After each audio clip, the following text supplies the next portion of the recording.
நிறைவு பேச்சாளராக பதில் சொல்லுவதற்கு ரேவதி சுப்புலட்சுமி அவர்களை அன்பு பாராட்டி அழைக்கிறேன். உலகம் முழுவதும் இருந்து இந்த நிகழ்ச்சியை கண்டுகளித்துக் கொண்டிருக்கும் சன் டிவி நேயர்களே, அனைவருக்கும் அன்னையர் தின நல்வாழ்த்துக்களை வணக்கத்தோடு தெரிவித்துக் கொள்கிறேன்.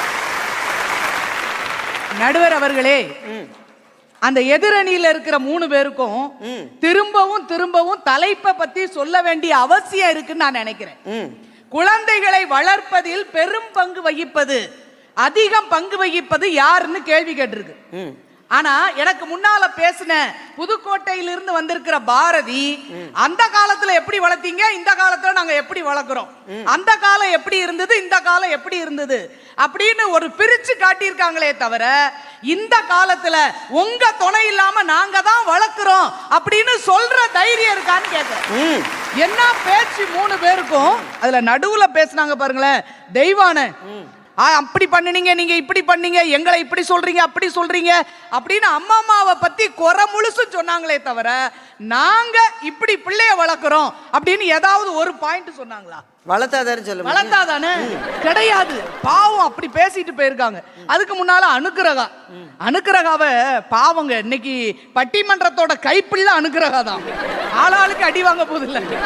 போன வாரம் ஒரு நிகழ்ச்சியில நானும் அனுக்கிரகாவும் சந்திச்சோம். அப்ப அனுக்கிரகா சொன்னாங்க, நாங்க பள்ளிக்கூடம் நடத்துறோம் உங்களுக்கு தெரியுமாக்கா அப்படின்னு சொல்லுச்சு. இப்ப நான் சொன்னேன், ஸ்கூல் நடத்துறதுலாம் பெரிய விஷயமாச்சே, இப்ப பிள்ளைய எப்படி பாத்துக்குவேன்னு கேட்டேன். அது ஒன்றும் பிரச்சனை இல்லக்கா, அம்மா கிட்ட கொண்டு போய் கொடுத்துருவோம், திங்கள் செவ்வாவும் அம்மா பாத்துக்குவாங்க பாப்பாவன்னாங்க.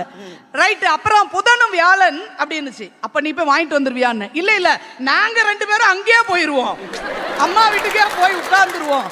அப்படி இவங்க குடும்பத்தோட வளர்க்கறதுக்கு அம்மா தேவைப்படுது. அனுபவிக்கிறது பூரா அம்மாவால இவங்க அனுபவிச்சுக்கிட்டு மேடையில வந்து தலைப்புக்கு பேசணுமேங்கிறதுக்காக பேசி இருக்காங்க.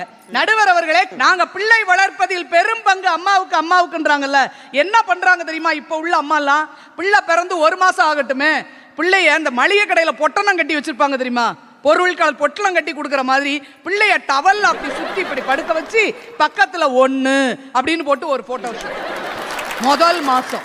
அப்புறம் 2வது மாசம் தோட்டத்துல இருக்கிற இலை குப்பையெல்லாம் அள்ளி கொண்டு பிள்ளைய சுத்தி போட்டு 2 பச்சைக்கல் இந்த போட்டோ ஷூட்.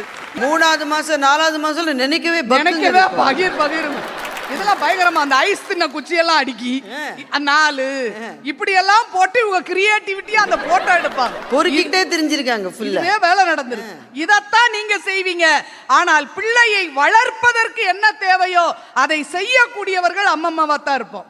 நடுவர் அவர்களே, இன்னைக்கு சூழல் எப்படி இருக்குன்னா, பெரும்பாலும் இன்றைக்குள்ள பிள்ளைகளுக்கு சிசேரியன்ல தான் குழந்தை பிறகுது.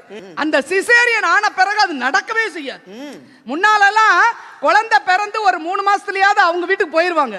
இப்ப பயப்புள்ளிக வந்ததுன்னா 1 வருஷம் 1.5 வருஷம் அம்மா நீங்க வளர்த்து அது மாத்திரம் வந்தா பரவாயில்ல, மருமக பிள்ளைய அவரு வேற மாசம் வந்துடுறாரு. அப்படி இருந்து நம்ம வளர்த்து கொடுத்தாதான் கொண்டு போறாங்க. பிள்ளைய தூங்க வைக்கிறோங்கிறீங்களே, நீங்க தூங்க வைக்கிறீங்களா? என் மக தூங்குறா, பாவம், அவளுக்கு ராத்திரி எல்லாம் தூக்கம் இருந்திருக்காது, அவ தூங்குறா, பிள்ளைய நான் பாத்துக்கிறேன்னு சொல்லி தோல்லே போட்டு தட்டி தட்டி தட்டி கொடுத்து அது மெதுவா தூங்கின உடனே அப்படியே அசையாம அதை கொண்டு வந்து மெத்தையில போடணும். எப்படி பிளைட்டை பைலட் லேண்ட் பண்ற மாதிரி பக்குவமா கொண்டு வந்து லேண்டிங் பண்றதை விட கஷ்டம் தோல்ல தூங்குற பிள்ளைய படுக்கையில கொண்டு வந்து போடுறது. பைலட் டொப்புன்னு போடலாமா, நம்ம பிள்ளைய போட முடியுமா? அப்படி லேசா அசைஞ்சிச்சுன்னு வைங்க, திரும்ப டேக் ஆஃப் ஆயிரும். அதை கட்டாயப்படுத்தி அதை பார்த்து என் மகா தூங்கணும், என் பிள்ளை தூங்கணுங்கிறதுக்காக அவ்வளவு வேலைகளையும் பார்க்கறோம்னா அது அம்மாவால தான் முடியும். குழந்தைகளுக்கு பேச்சு திறனை வர வைப்பதற்காக பேசிக்கிட்டே இருப்பாங்க. கவனிச்சிருக்கீங்களா? நீங்க என்னைக்காவது பிள்ளைகிட்ட பேசியிருக்கீங்களா? அது ஏதாவது சொன்னா வாய் மூடு, சுமார் சத்து டப்புன்னு ஒரு அடி. அது குழந்தையா கோயில் மணியாங்க, பார்க்கும் போதெல்லாம் அடிச்சுக்கிட்டே இருக்கீங்க, டப்பு டப்புன்னு அதை அடிச்சுக்கிட்டே இருக்கிறது. பொறுமையா அது பேசுறத கேட்கிற ஆற்றல் யாருக்கு தான் இருக்குன்னு நினைக்கிறீங்க? அம்மா தான் கேட்போம். நீங்க நினைச்சு பாருங்களேன், வீட்டுல அந்த பிள்ளைக்கு ஒரு டாக்டர் செட்டு வாங்கி கொடுத்துருக்கோம் பேத்திக்கு, அது உடனே அதுக்கு இருக்கக்கூடிய ஒரே பேஷண்ட் நான் மட்டும்தான். இல்லையா? அது உட்கார்ந்துகிட்டு கூப்பிடுது, நெக்ஸ்ட் பேஷண்ட் அப்படிங்கும். ஏதாவது ஒரு பேர் சொல்லும், நான் போன உடனே என்ன செய்யுது, அவளே சொல்லி கொடுத்துருப்பா ஸ்டமக் பெயின்னு சொல்லணும்னு. சொன்ன உடனே அதுக்கு இந்த ஊசி போட்டு அதுக்கு ஏதோ கொடுக்கும். போங்க சொல்லிடும். திரும்ப வேற பேர் சொல்லி கூப்பிடும், நெக்ஸ்ட் பேஷண்ட் ஆனந்திங்கும். நான் தான் திரும்ப போகணும். இப்போ போய் வயித்த வலின்னு தெரியாம சொல்லிடக்கூடாது, சண்டைக்கு வந்துடும். காய்ச்சல்னு சொல்லுங்க. அது எத்தனை நேரம் கூப்பிட்டாலும் ஒரு ரேவதிக்குள்ள இவ்வளவு பேஷண்டா? அப்படி விளையாடி அந்த குழந்தையின் ஆசையை, அவளுக்கு தேவைப்படுகின்ற அந்த பொழுதுபோக்கை கூட சிறப்பாக செய்து காட்டக்கூடியவர்கள் நாங்க. இவங்க என்ன சொன்னாங்க, விதவிதமா செஞ்சு கொடுக்குறாங்களாம். தோசைக்குள்ள நூடுல்ஸ் எல்லாம் வச்சு கொடுப்பாங்களாம். பிள்ளை என்னத்துக்கு ஆகும்?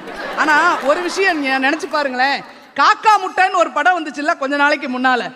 அதுல அந்த பசங்க 2 பேரும் பீஸா சாப்பிடுறதுக்கு ஆசைப்படுவானுங்க.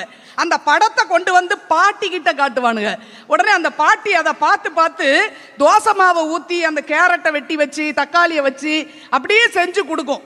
இது அது மாதிரியே இருக்கா அப்படின்னு செஞ்சு கொடுக்கும். இல்ல பாட்டி, இது பீஸா இல்ல, அது வேறன்னு சொல்லிட்டு போயிடுவானுங்க. ஆனா உண்மையிலேயே கடைசியில் பீஸா கிடைக்கும் போது எடுத்து வாயில வச்ச ஒரு வார்த்தை வச்சுட்டுன்னு சொல்லுவான், இது நல்லாவே இல்லைல்ல, இதை விட நம்ம ஆயா செஞ்ச தோசை தான் நல்லா இருந்ததுன்னு சொல்றான்னா, அது வெறும் தோசை அல்ல, பாட்டியினுடைய பாசம் அக்கறை எல்லாம் கலந்திருப்பதுதான் அந்த அம்மம்மாவின் வளர்ப்பு என்பதை மறந்து விடாதீர்கள்.